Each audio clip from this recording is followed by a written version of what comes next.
ಇದು ನಿಜಕ್ಕೂ ಭಾರತೀಯರೇ ಹೆಮ್ಮೆ ಪಡುವಂತಹ ಸುದ್ದಿ, ಖುಷಿ ವಿಚಾರ. ಯಾಕಂದ್ರೆ ಬಲೂಚಿಸ್ತಾನದಲ್ಲೂ ಹಿಂದೂ ಮಹಿಳೆ ಹವಾ ಮಾಡಿದ್ದಾರೆ.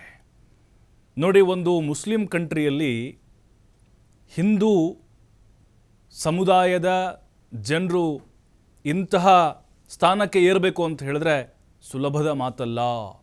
ಅದರಲ್ಲೂ ಬಲೂಚಿಸ್ತಾನದಲ್ಲಿ ಪ್ರಮುಖ ಹುದ್ದೆಗೇರಿದ್ದಾರೆ ಹಿಂದೂ ಮಹಿಳೆ. ಭಾರತೀಯರು ಗರ್ವ ಪಡುವಂತಹ ಸುದ್ದಿ, ಹೆಮ್ಮೆಯಿಂದ ಹೇಳ್ಕೊಳ್ಬೇಕು ನಾವು.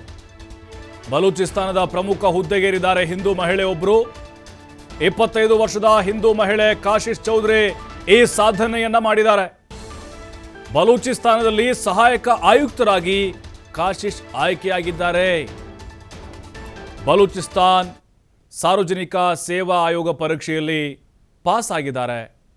ಹಿಂದೂ ಅಲ್ಪಸಂಖ್ಯಾತ ಸಮುದಾಯದ ಕೋಟಾದಲ್ಲಿ ಆಯ್ಕೆಯಾದ ಮೊಟ್ಟ ಮೊದಲ ಮಹಿಳೆ ಇವರು. ಅಂದರೆ ಬಲೂಚಿಸ್ತಾನ ಪ್ರಾಂತ್ಯದಲ್ಲಿ.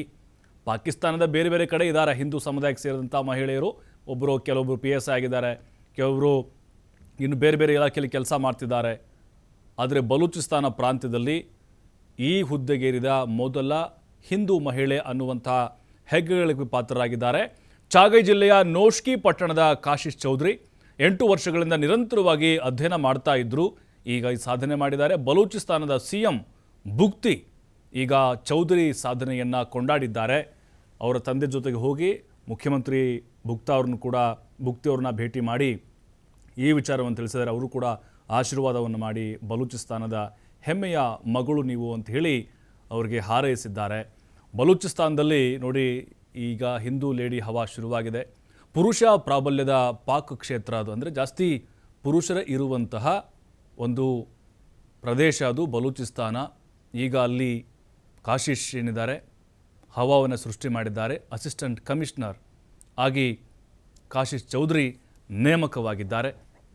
ಪ್ರಮುಖ ಹುದ್ದೆ ಏರಿದ ಮೊದಲ ಹಿಂದೂ ಮಹಿಳೆ ಅನ್ನುವಂಥ ಹೆಗ್ಗಳಿಕೆ. 25 ವರ್ಷ ಇವರಿಗೆ. ಚಾಗೈ ಜಿಲ್ಲೆಯ ನುಷ್ಕಿ ಅವರು ಮಧ್ಯಮ ಮಟ್ಟದ ವ್ಯಾಪಾರಿಯಾಗಿ ಅವರ ತಂದೆ ಕೆಲಸ ಮಾಡ್ತಾ ಇದ್ದಾರೆ. ತಮ್ಮ ಮಗಳು ಯಾವಾಗಲೂ ಅಧ್ಯಯನ ಮಾಡಲು ಮತ್ತು ಮಹಿಳೆಯರ ಜೀವನದಲ್ಲಿ ಬದಲಾವಣೆ ತರಲು ಬಯಸ್ತಾ ಇದ್ಲು ಅಂತ ಹರ್ಷವನ್ನು ವ್ಯಕ್ತಪಡಿಸಿದ್ದಾರೆ. ಕ್ವೆಟಾದಲ್ಲಿ ಬಲೂಚಿಸ್ತಾನ CM ಸರ್ಫರಾಜ್ ಅವರನ್ನ ಭೇಟಿಯಾಗಿದ್ದಾರೆ.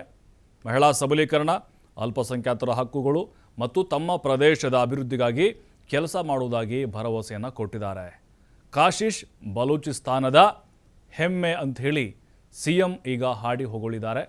ಆ ದೃಶ್ಯವನ್ನು ಕೂಡ ನಾವು ನೋಡ್ತಾ ಇದ್ದೀವಿ. ನಿಜಕ್ಕೂ ಅಪರೂಪರಿ ಇವೆಲ್ಲವೂ ಕೂಡ. ಮುಸ್ಲಿಂ ರಾಷ್ಟ್ರಗಳಲ್ಲಿ ಹಿಂದೂ ಧರ್ಮದ ಜನರು ಸರ್ಕಾರಿ ನೌಕರಿಯನ್ನು ಗಿಟ್ಟಿಸ್ಕೊಳ್ಳೋದು ಒಂದು ರೀತಿ ಸವಾಲಿನ ಕೆಲಸ ಆಗಿರುತ್ತೆ.